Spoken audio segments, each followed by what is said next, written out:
Shalom, shalom, je nous salue dans le nom précieux de Jésus-Christ de Nazareth. Nous sommes à notre temps de bombardement prophétique et nous sommes au deuxième samedi du mois d'octobre. Le mois d'octobre, c'est la restauration des couples et familles. Et aujourd'hui, nous allons débattre sur le deuxième sous-thème, sauvegarder son foyer. Aujourd'hui, nous avons eu le privilège d'accueillir sur notre plateau un invité spécial, un homme que Dieu a oint puissamment pour la restauration des couples et familles, le visionnaire de Kingdom et le visionnaire de Vase d'amour, que je vous prie d'accueillir sur notre plateau de bombardement prophétique. Merci à la prophétesse Bobandière de bombardement prophétique qui nous accueille sur ce charmant plateau aujourd'hui. Nous sommes honorés et c'est un privilège pour nous, même si nous sommes visionnaires, comme elle a dit, de Kingdom Embassy et de Vase d'amour, même si nous sommes spécialistes du couple et de la famille, nous retenons qu'elle aussi, elle est spécialiste et c'est elle qui nous permet de pouvoir vivre réellement et d'accompagner tous ces couples et familles. Nous voulons être reconnaissants pour la grâce de Dieu sur sa vie et ce travail qu'elle fait tous les jours pour le maintien des couples et des familles et du corps du Christ. Maman Pasteur Christian, que Dieu vous bénisse.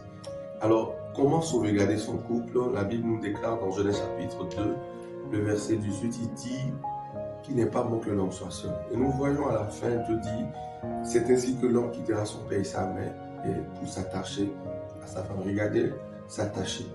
Donc, à tout moment jusqu'au retour de l'Éternel, on ne doit pas se détacher. Qu'est-ce qui peut détacher? Il y a le manque de pardon, les péchés. Qu'est-ce qui peut détacher? L'adultère. Qu'est-ce qui peut détacher? L'interférence des parents. Qu'est-ce qui peut détacher? Le manque assez d'amour. Donc, il faut tous les jours travailler à s'attacher. S'attacher encore, s'attacher sans briser. Parce que la Bible dit, dans Matthieu chapitre 19, le verset 5 au 6e, dit que nul ne sait pas ce que Dieu a uni. Il y a des esprits. En Afrique du Sud, il y a des spirituels qui font des veillées ou des jeûnes de 41 jours, de 201 jours, dans le but de détruire les foyers, de briser les foyers. Vous en êtes où vous? Ce qui se passe dans votre couple, l'homme n'est point l'auteur, la femme n'est point l'auteur. Donc, qui sont ceux qui sont en train de gérer? J'ai vu un jour et j'ai partagé avec une communauté deux fourmis de deux couleurs différentes, noires et rouges, qui se trouvent dans un bocal. Les fourmis, tant qu'ils sont ensemble, ils n'ont pas de problème. Mais quand quelqu'un vient secouer le bocal, les deux espèces de fourmis commencent par se battre jusqu'à se tuer. Qui est l'auteur de cette guerre? Ce n'est ni les deux fourmis, ni les espèces. C'est la personne externe qui a secoué le bocal. Qui a secoué votre bocal? Levons-nous et prions contre cette personne. Alors, ce qui peut diviser, ce qui peut détruire, nous l'avons vu, donc pour sauvegarder, c'est l'amour. Levons la main comme point de contact et prions pour sauvegarder notre foyer. Seigneur, sauvegarde mon foyer. Seigneur, que toute personne qui travaille à dessouder ce que tu as uni, que papa, ta main rejoigne cette personne. Que cette personne soit déracinée, que cette personne soit dessouchée.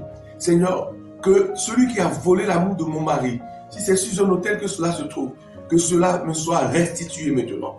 Que celui qui a volé les regards de mon mari, de mon partenaire, que ces regards me soient restitués. Celui qui a volé les oreilles de mon mari, afin qu'il m'écoute, pour que la communication soit fluide, que ses oreilles soient restituées maintenant. Je déclare aujourd'hui que ce n'est ni l'extérieur, ni les eaux à côté qui sont la conséquence de notre amour, mais c'est seul Jésus-Christ qui est la fondation. Éternel, mon Dieu, mon roi, que tout ce qui détruit les mariages ne me détruise pas. Que tout ce qui brise les mariages ne me brise pas. Je déclare que mon mari et moi, nous sommes heureux du matin jusqu'au soir, dans le nom victorieux de Jésus-Christ de Nazareth. Amen. Merci à l'ambassadeur de Kingdom Embassy. Votre mot de fin. Merci, maman Christelle Bombardière de bombardement prophétique. C'est un réel plaisir pour nous de participer au bombardement prophétique de ce samedi. Et notre mot de fin est une joie, parce que vous faites un travail formidable dans le corps du Christ. Nous avons des retours et la durée est très intéressante pour ceux qui sont tellement pressés dans le monde dans lequel nous sommes aujourd'hui. Notre mot de fin est que ce n'est pas facile la vie à deux, mais tout est possible lorsque nous avons un mentor, un coach, un accompagnateur. Et donc, c'est en cela que nous pensons que nous sommes la solution à l'amour pour tous les couples, pour toutes les relations, pour tout ce qui est famille. Nous sommes là pour la thérapie, nous sommes là pour un accompagnement sur de longue durée. Nous sommes là pour réveiller et restaurer tout ce qui est amour. Nous sommes les gardiens que nous croyons que Dieu a envoyé sur terre afin de propulser, de donner une nouvelle énergie, une nouvelle force aux couples et aux familles. Suivez-nous alors sur nos pages et nos chaînes tous les mercredis à partir de 18h et les derniers samedis du mois. Nous sommes là pour le combat du couple de ta famille. Prophétesse, merci pour ce que vous faites dans le corps de Christ. C'était un réel plaisir.